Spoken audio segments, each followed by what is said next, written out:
Je pense qu'Emmanuel Macron, non, je pense qu'Emmanuel Macron n'est pas un patriote.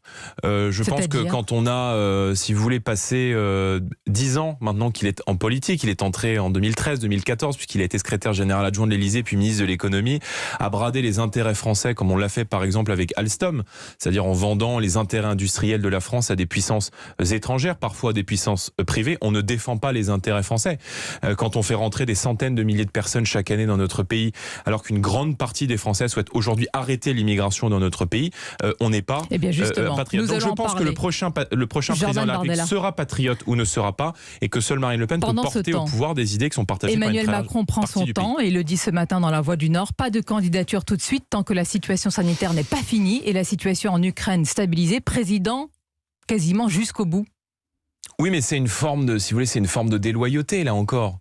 Je veux dire, Emmanuel Macron se dissimule derrière la fonction présidentielle pour ne pas entrer en campagne. Comme l'ont fait tous les présidents quasiment de la Ve République. C'est une drôle de conception de la démocratie. C'est la Ve République. Emmanuel Macron avait dit il y a quelques jours, et quelques mois, il avait dit qu'il vienne me chercher. Vous vous souvenez, la vidéo a fait le tour des réseaux sociaux, il avait dit qu'il vienne me chercher. Donc je pense qu'il doit maintenant sortir de sa cachette et venir dans l'arène débattre de son bilan.